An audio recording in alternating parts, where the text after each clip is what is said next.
Jean-Marc, bonjour. Bonjour. Merci de nous accorder un peu de ton temps précieux. L'idée, en quelques mots, c'est d'avoir ton regard, un retour sur la montagne et évidemment un regard sur la Compagnie des Alpes et les actions qu'on peut mener en ce moment pour essayer de bouger un peu les lignes sur le sujet du réchauffement climatique, puisque, comme tu le sais, la montagne est particulièrement impactée et elle sera encore plus dans les années à venir. En quelques mots, je vais tenter de présenter Jean-Marc, sa raison d'être et sa raison d'agir. Tu as été un des premiers à nous avoir interpellés sur les enjeux climatiques, sur les sujets de l'énergie, notre dépendance aux énergies fossiles, et avec force de conviction, d'engagement, parce qu'on te sait militant sur le sujet. Membre du Haut Conseil pour le climat, ça c'est important. Professeur à l'École des Mines, conférencier, auteur de bande dessinée, surtout fondateur de Carbone 4 en 2007. Co-fondateur.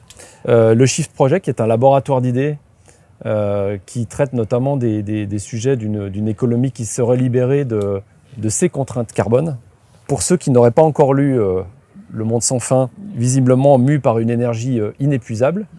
Donc, je ne sais pas si tu as une pile nucléaire, mais en tout cas, c'est ce que ceux qui te connaissent bien disent de toi. Et surtout, et ça fera le lien avec nos sujets, sportif et amoureux de la montagne. Voilà, donc je ne sais pas si je suis à peu près dans la plaque. Oui, sauf pour la partie, sur la première partie qui est excessivement élogieuse, parce qu'en fait, les gens qui, entre guillemets, ont fait des alertes, enfin, soit on fait des alertes sur la question climatique, soit ont sensibilisé au rôle central de l'énergie, donc des machines dans la civilisation, ça, on en retrouve jusqu'à il y a 2 siècles. Ah, ok. Sauf qu'à l'époque, il n'y avait pas de réseaux sociaux, il n'y avait pas de médias, donc ils étaient un peu moins notoires auprès du grand public. Voilà. C'est ce qui a sans doute aidé à catalyser la réaction. Je suis plus un enfant d'Internet que de mon talent propre. Alors peut-être pour commencer, est-ce que tu peux finalement, avec tes mots et tes images, nous reposer la problématique, poser l'équation générale des sujets de l'énergie, des énergies, et finalement de notre économie, cette dépendance aux énergies fossiles, et surtout les enjeux extrêmement forts qui sont associés à ça. Alors si je reprends l'histoire depuis le début, l'homme et la femme accessoirement, comme tous les mammifères, sont des animaux paresseux et accumulatifs. C'est-à-dire qu'on a tendance à essayer de dépenser le moins d'énergie possible pour arriver à un résultat donné. Et on le fait parce qu'on veut conserver le maximum de réserves d'énergie, alors corporelle, pour le moment où il faudra courir derrière une proie ou échapper à un prédateur, ou extracorporelle, parce que depuis qu'il y a des sociétés organisées qui vivent aux moyennes latitudes où il faut passer l'hiver, voire aux hautes latitudes où il faut vraiment passer l'hiver, on a pris l'habitude d'accumuler des réserves à l'extérieur de nos corps pour être capable de voir une société organisée qui passe cette période difficile. Et alors ça nous a conduit, ou plus exactement, ça nous a sélectionné, je ne sais pas comment il faut le dire, encore une fois, à favoriser tout ce qui permet d'obtenir un résultat donné en se fatiguant le moins possible. Et il se trouve que toute l'histoire de l'être humain et de l'énergie correspond à ça. C'est-à-dire qu'après avoir domestiqué nos propres corps, en fait, qu'on domestique depuis toujours, et qui utilisent comme énergie la nourriture et la chaleur du soleil, on a domestiqué d'autres convertisseurs d'énergie, les animaux, les énergies renouvelables, les bateaux à voile, les moulins à vent, les moulins à eau, etc. Et puis, il y a 2 siècles, grâce au génie des ingénieurs et de la photosynthèse passée, on a domestiqué des machines à utiliser les énergies fossiles, faites de métal essentiellement, c'est-à-dire le moteur à combustion interne et la machine à vapeur, qui encore aujourd'hui domine le monde. La machine à vapeur, c'est toutes les centrales électriques à combustible fossile, donc ça fait beaucoup. Et le moteur à combustion interne, c'est tous les moyens de transport. Et donc, quand on regarde l'un et l'autre additionnés, on a la quasi-totalité de l'exosquelette qu'on représente dans le monde sans fin, sous forme d'Iron Man, fait de toutes les machines qui aujourd'hui nous rendent service et travaillent pour nous. Alors cette évolution, elle a fondamentalement changé la manière dont les hommes vivent. Nous avons progressivement abandonné les tâches primaires puis secondaires, enfin au sens des secteurs économiques. Donc on a confié l'agriculture à des machines, à des tracteurs, à des engrais, à des usines d'engrais, à des usines de pesticides et à des mines diverses. On a confié la fabrication de nos vêtements, de nos meubles, etc. à des machines, plus ou moins conduites par des hommes, mais globalement c'est les machines qui travaillent. Ça a été tissé par une machine. Le micro dans lequel je parle en ce moment, il a été fabriqué par une machine, enfin par tout un parc de machines plus exactement, etc. Et nous du coup on s'est mis à avoir plein de temps libre. Et ce plein de temps libre a permis la création de la Compagnie des Alpes, parce qu'il faut du temps libre pour aller au ski. Et puis par ailleurs, ça a également permis le tourisme. Parce que le tourisme, c'est essentiellement des transports. 80% du bilan carbone des tourismes, enfin de l'empreinte carbone du tourisme, c'est les émissions des transports. Donc il faut du temps libre et des transports faciles.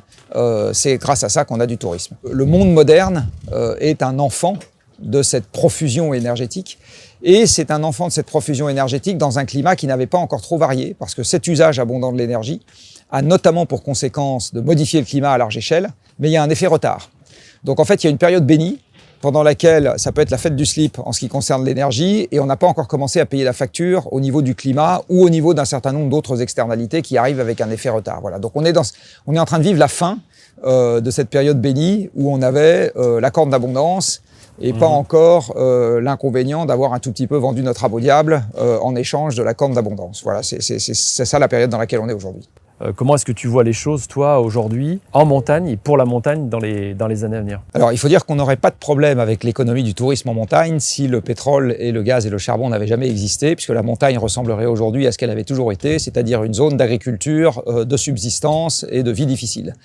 Il faut bien voir qu'avant l'explosion de la civilisation industrielle, la montagne, c'était quelques paysans avec des vaches et qui vivaient une vie très difficile, très rude. Là aussi, il fallait passer l'hiver. Et alors, l'arrivée de l'énergie abondante a permis une modification large de cette équation en 2 temps. Le premier temps, ça a été la houille blanche, c'est-à-dire l'industrialisation des fonds de vallée à cause de la proximité des barrages qui étaient en construction. Et c'est de là que vient toute l'industrialisation de la vallée de l'Arve, par exemple. Tout à fait. Ou de la vallée de la Maurienne. Et puis ensuite, dans un deuxième temps, il y a eu l'économie du tourisme. Donc encore plus de machines. Là, c'est pas juste les machines dans les Alpes parce qu'il y a de l'électricité à côté, c'est les machines partout qui libèrent du temps libre et du pouvoir d'achat et qui créent du pouvoir d'achat pour avoir les classes moyennes qui se mettent à aller à la neige, même si elles sont pas extrêmement nombreuses, puisque une année donnée, c'est à peu près 10% de la population française qui y va, hein, en tout cas pour la population, enfin pour la clientèle française que nous avons en France, dont la moitié font du ski. Donc c'est pas monstrueux comme activité au regard de la population française. Par contre, au regard des départements de montagne, ça a totalement modifié la donne, puisque, si mes sources sont exactes, pour la Savoie et la Haute-Savoie, par exemple, le tourisme représente maintenant la moitié de l'activité économique. C'est ça. Donc ces départements de montagne, aujourd'hui, il faut quoi pour qu'ils arrivent à vivre? Du temps libre, du pouvoir d'achat, c'est-à-dire des machines, des déplacements, c'est-à-dire des machines, Ouais. et des conditions environnementales qui s'y prêtent pour l'hiver, c'est-à-dire de la neige. Alors, qu'est-ce qui va se passer à l'avenir? Il va effectivement y avoir de moins en moins de neige, très clair. Il va y avoir de plus en plus de canicules, mais la bonne nouvelle, c'est que quand on est à 2000 mètres, on en souffre moins. Pour l'instant. Pour l'instant, mais globalement, on en souffre moins.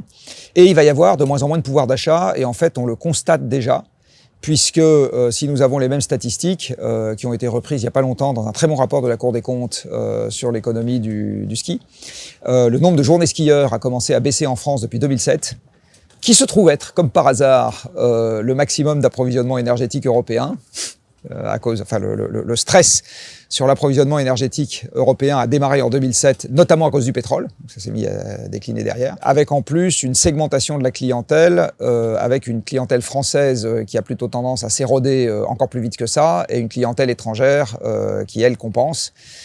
Mais du coup en alourdissant le bilan carbone des stations, puisque c'est plus des gens qui viennent de loin ou qui viennent en avion. Donc aujourd'hui, les stations se tirent un tout petit peu une balle dans le pied en contribuant à modifier encore plus le climat pour conserver des skieurs qui viennent de beaucoup plus loin. Donc l'avenir, je pense que si on le dessine à grands traits, c'est un loisir de riches, ayant les moyens d'aller sur des domaines skiables élevés, en venant de loin, parce qu'ils ont beaucoup d'argent pour le faire. En gros, voilà, c'est ça. Et ce que je vois dans ma boule de cristal, c'est sur les classes moyennes françaises, une érosion lente.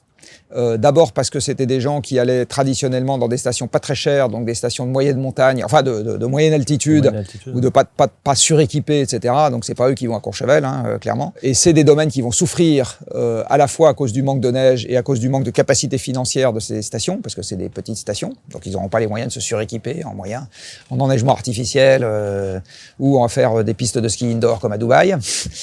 Ça va globalement s'éroder.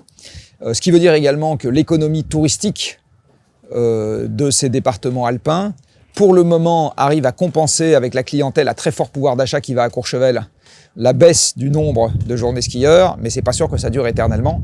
Et donc, il va aussi y avoir un problème régional départementales et régionales.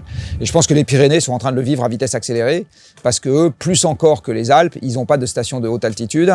Ils ont plutôt une clientèle française, plutôt une clientèle de classe moyenne, donc plutôt la clientèle, j'ai envie de dire, qui est doublement vulnérable à cause de l'enneigement et à cause de l'érosion du pouvoir d'achat, qui est une conséquence logique de la baisse de l'approvisionnement énergétique confère ce qu'on explique dans Le Monde sans fin.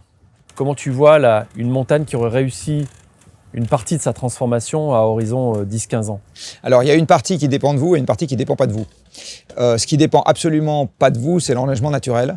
Parce que ça dépend de l'évolution climatique, et l'évolution climatique dépend des émissions planétaires, embarquées déjà et à venir. Et après, il y a une inertie, quoi qu'il en soit, sur un certain nombre de paramètres. L'inertie, elle est là au sens où il faut attendre que les émissions deviennent nulles pour que la température atmosphérique s'arrête d'augmenter. Exactement. Or, au moment où on commence à diminuer les émissions, c'est pas là qu'elles deviennent nulles. Donc, après le début d'une action sérieuse, c'est-à-dire début de la baisse des émissions, on va continuer à avoir le climat qui va se réchauffer. Et après, il y a un certain nombre de paramètres qui, eux, mettent du temps à s'adapter à une nouvelle température d'équilibre.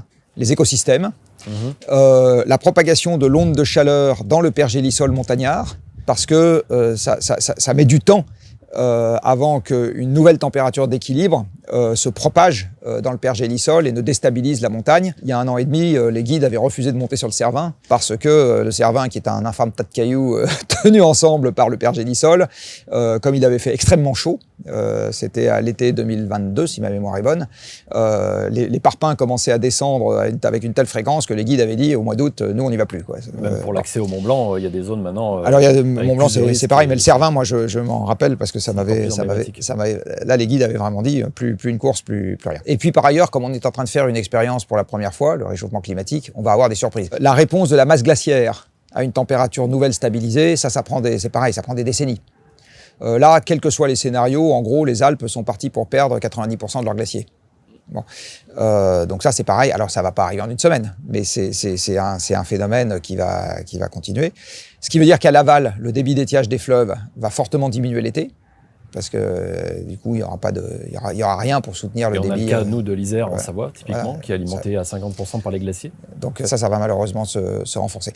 Donc cette partie-là, pour répondre à la question, elle n'est pas à votre main. De toute façon, donc une montagne qui aurait réussi sa transition, de toute façon, ça intègre ces éléments-là et ce qu'on arrivera à faire en matière dite d'adaptation. Mais on voit bien que s'adapter à des glaciers qui disparaissent, en tout cas, ça veut tout dire, sauf le fait de garder les glaciers. Bon, voilà, donc je ne sais pas exactement ce que ça veut dire s'adapter. Sur la partie, j'ai envie de dire, atténuation, c'est-à-dire émissions de gaz à effet de serre, c'est une montagne qui aura réussi à trouver son équilibre économique avec des gens qui viennent de moins loin, qui viennent avec des moyens moins carbonés et qui, sur place, utilisent des infrastructures moins carbonées et moins gourmandes en ressources. Voilà. Mais qui dit moins loin, dit que la zone de chalandise des riches, elle baisse. Ouais. Le rayon dans lequel on va pouvoir taper, fatalement, il baisse. Donc c'est ça, j'ai envie de dire, une montagne qui a réussi sa transition. Ok, donc et ça veut probablement dire, juste pour finir, qu'il va y avoir, j'ai envie de dire, vous, votre réservoir d'activité, il est dans les gens qui trouveront qui auront toujours de quoi partir en vacances, qui trouveront que décidément au bord de la mer il fait vraiment trop chaud, et qui se diront qu'un peu plus haut en altitude ils sont pas plus mal. Tout à fait. Voilà. Alors justement, pour petit à petit faire un focus sur la Compagnie des Alpes, la Compagnie des Alpes notamment en montagne, la Compagnie des Alpes, elle a été créée en 1989. C'était déjà un moment de crise, parce que c'était la fin d'un cycle de l'immobilier, donc un bon nombre de stations qu'on exploite aujourd'hui qui étaient en faillite, quasi faillite. Et en plus, c'est des années qui étaient des années difficiles en enneigement. 89, la neige est arrivée en février simplement, donc la saison a démarré très tardivement. La Compagnie des Alpes a été créée à ce moment-là. Et elle a grandi en croissance externe, en s'étendant un peu sur le territoire pendant un certain nombre d'années, avec un premier volet de diversification qui s'est fait dans les parcs de loisirs, parce qu'il fallait générer du chiffre d'affaires tout au long de l'année. On avait une activité qui en générait beaucoup pendant l'hiver, et presque pas pendant l'été et le reste de la saison. Donc il a fallu trouver une complémentarité de chiffre d'affaires et finalement d'activité. Et c'est comme ça qu'on en est arrivé là aujourd'hui, où finalement, après 2 phases de restructuration et de vision stratégique, on a fait atterrir une raison d'être l'an dernier, mais surtout au regard de cette raison d'être qui est principalement portée sur le lien, nos collaborateurs, le lien au sein du territoire et un engagement fort sur l'accélération des transitions, enfin en tout cas faire nos meilleurs efforts dans une accélération des transitions, notamment climatiques et énergétiques. On a annoncé un certain nombre d'engagements. Et dans ces engagements, au nombre de 15 pour l'instant, on pourra en mettre plus, il y a 5 renoncements sur le fait de ne plus utiliser d'énergie fossile typiquement pour alimenter les dameuses, qui représentent plus de 80% de notre empreinte carbone sur notre scope 1-2, c'est-à-dire vraiment notre production. C'est sur votre scope 1-2 si vous n'avez pas d'immobilier. Voilà, parce que c'est sur les domaines skiables. Sur les domaines skiables. Ouais, d'accord. Et de ne plus, de pas faire d'acharnement, ce que j'appelle l'acharnement thérapeutique, c'est-à-dire vouloir absolument produire de la neige artificielle sur des altitudes où on n'aurait plus à terme suffisamment de créneaux de froid, sans parler de la problématique de la ressource en eau, de plus faire d'extension nette de domaines skiables, c'est-à-dire qu'à minima on reste sur l'enveloppe des domaines skiables actuels. Tout ça, bien entendu, en discussion avec les autorités organisatrices, nos délégants, c'est-à-dire les communes. C'est-à-dire qu'on ne décide pas nous-mêmes, hein, on est concessionnaire. La plus emblématique, c'est effectivement d'avoir, dès l'année dernière, passé l'ensemble de notre parc d'engins de damage, voire de bus, tous les engins qui fonctionnaient avec des moteurs thermiques. On est passé du gazole non routier à des biocarburants, donc du HVO, des huiles végétales retraitées, sans huile de palme. Marquant une transition nette, puisque le HVO, c'est 85% d'émissions de CO2 en moins par rapport à un hydrocarbure. Donc ça a été un des éléments les plus emblématiques, les plus symboliques de cet élément de transition. On a, en une année, réduit de 70% l'empreinte carbone sur le domaine skiable, au droit de ce que de notre facture à nous. Au titre du carbone, donc il y a un certain nombre d'autres choses. Évidemment qu'on s'intéresse au scope 3, parce que celui-ci, c'est le plus important, c'est le plus impactant. Alors, il nous concerne, mais il concerne aussi toute l'activité des clients, finalement, qui viennent dans nos territoires. Donc, on a une part à apporter sur ce sujet, mais on n'est pas tout seul. Est-ce que c'est suffisant, cet engagement-là, puisqu'on veut être zéro net pour 2030, donc on s'inscrit dans la courbe des accords de Paris, mais est-ce que c'est suffisant ? Et surtout, est-ce que c'est à l'échelle ? Est-ce que c'est suffisant ? Non. Ou plus exactement, il faut mettre un complément à la question. C'est-à-dire, est-ce que c'est suffisant pour continuer à bien se porter dans le monde futur ? La réponse est non. On décrit un paysage global. Donc par exemple, on imagine que le monde, dans son ensemble, souhaite faire sa transition. À ce moment, dans son ensemble, il y a par exemple beaucoup moins de voitures. Et si dans son ensemble, il y a beaucoup moins de voitures, il y a peut-être moins de gens qui viendront au ski. Parce que quand on fait un rapide calcul d'ordre de grandeur, je ne sais pas combien il y a de lits touristiques dans la vallée de la Tarentaise. Il y aura peut-être un peu plus de trains. Alors j'ai fait un rapide calcul d'ordre de grandeur. Dans la vallée de la Tarentaise, je sais qu'il y a 30 000 lits à la Plagne. Même plutôt 55 000. Oui, donc il doit y avoir 300 000 lits dans la vallée de la Tarentaise ou 400 000. C'est plutôt proche de 500 000 lits. Ouais. Alors 500 000. Un TGV, ça fait 1500 personnes. Ce qui veut dire qu'une semaine de février, il faut être capable d'acheminer, 150 000 personnes, un truc comme ça. Donc ça veut dire qu'il faudrait 100 TGV dans la journée. On voit bien que ça passe pas. Puis en plus, il faudrait que les 100 TGV, ils aillent chercher des gens dans toute la France, etc. Donc dans un monde sans voiture individuelle, largement accessible, cette masse de skieurs, elle n'existe pas. D'accord ? Si demain matin, il n'y avait plus de voitures du tout en France, cette masse de skieurs, elle n'existe pas. Ça se reporte pas sur le train, il ne faut pas rêver.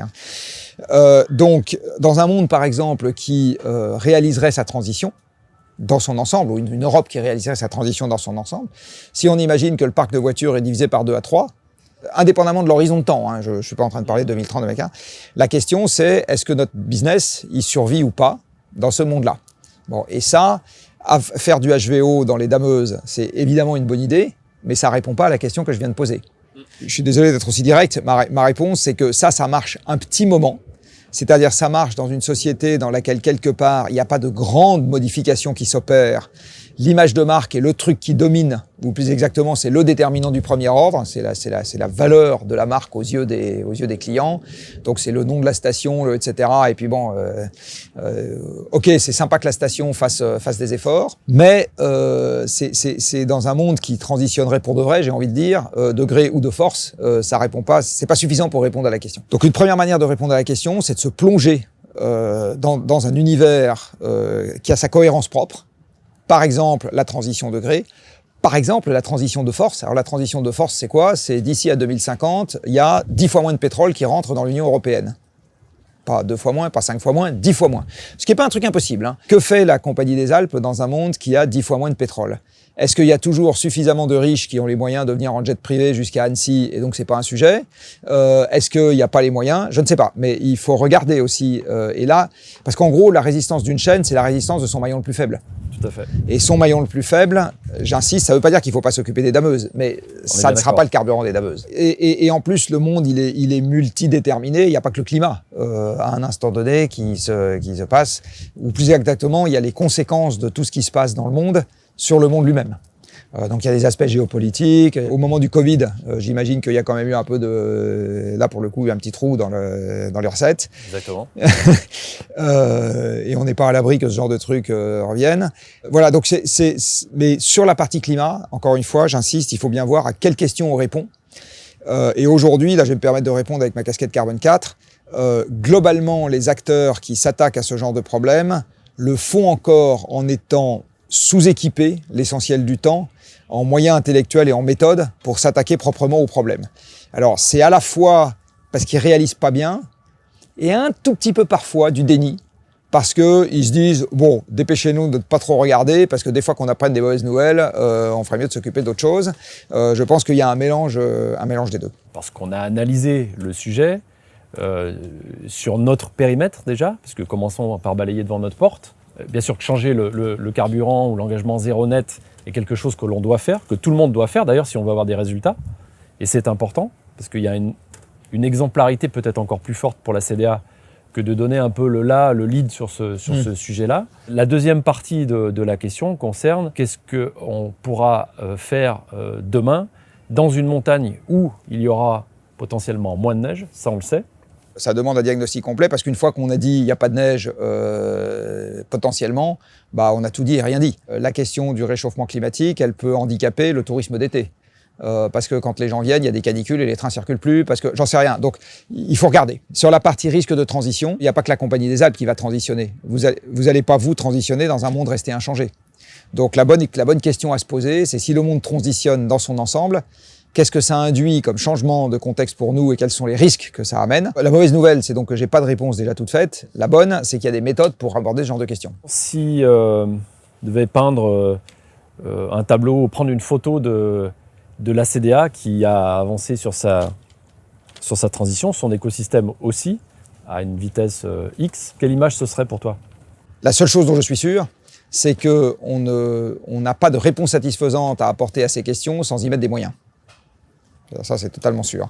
Donc aujourd'hui, il y a un tout petit malentendu, même un gros malentendu en fait, sur le fait que face à un problème qui est un problème qui va finir par devenir un problème civilisationnel, on pourrait s'en sortir en nommant un directeur du développement durable dans un coin et avec une équipe de 4 personnes qui sortirait d'un chapeau le cadre parfait vers lequel se diriger sans casse. Ça n'existe pas, ça. C'est pas vrai. Donc il ne s'agit pas juste d'avoir une raison d'être, même si ça peut être un bon début. Pour avancer sérieusement sur cette question, une fois qu'on a dit on a un problème global qu'on identifie à peu près, qui est le sujet de la neige et le sujet du pouvoir d'achat, il faut avancer avec des investigations qui sont beaucoup plus détaillées que ça. Voilà. Et donc, il faut accepter de les faire. Exactement comme c'est mieux d'avoir un architecte et un plan pour construire une maison. Notre business, il est assez simple aujourd'hui, en tout cas sur la partie hiver. On a des unités d'hébergement et donc des nuitées touristiques. D'ailleurs, c'est valable aussi pour l'été. Mais l'hiver, on transforme des nuitées en journées ski, en journées skieurs. Et ces journées skieurs, multipliées par un prix moyen journée d'un forfait, donnent le chiffre d'affaires. Donc, depuis 2 ans et demi, on a 2 plans moyen terme dans le groupe. On a un plan moyen terme en euros, avec le compte de résultat, les investissements et tout ce qui va avec. Et puis, on a un deuxième plan moyen terme, mais qu'on exprime en carbone, pour monitorer, évidemment, avoir les objectifs et monitorer les engagements que j'ai évoqués tout à l'heure, et puis voir où on en est. Alors, aux imperfections du dispositif que j'ai évoqué tout à l'heure. Donc on est passé de 1,3 kg d'équivalent CO2 à la journée ski à 320 grammes aujourd'hui, et on espère tendre comme ça dans notre engagement. Et pour utiliser la formule consacrée de Jean-Marc, qui souvent utilise le « dit autrement », Pour parler en unité dimensionnante, souvent on le compare, nous, ce 320 grammes, à un équivalent qui est ce qu'il faut pour produire 1 kilo de pommes françaises. Voilà, c'est la valeur d'unité dimensionnante qu'on a donnée. Donc on parle en euros dans le plan, en CO2 et en pommes. Et en pommes. Voilà. Merci Jean-Marc. Eh ben, bon courage. Merci beaucoup. On a du courage et de l'énergie. Et l'ambition, déjà on croit dans l'action qu'on mène aujourd'hui et dans notre capacité à influencer le système, c'est aussi notre rôle. On a la matière grise et on a l'énergie pour pouvoir le faire. En fait, dans nos territoires de montagne, on représente sans doute l'acteur qui a la perspective de durée la plus longue au titre du métier qu'il exerce, puisqu'on a des contrats de 25, 30, 35 ans, dans un écosystème qui, évidemment, le temps d'un mandat politique, c'est 6 ans. Certaines actions ont du mal à s'inscrire dans la durée, là où pour autant, typiquement sur ces enjeux-là, on a besoin d'engagement dans la durée et de persévérance dans la durée. Mais on y croit. Merci beaucoup.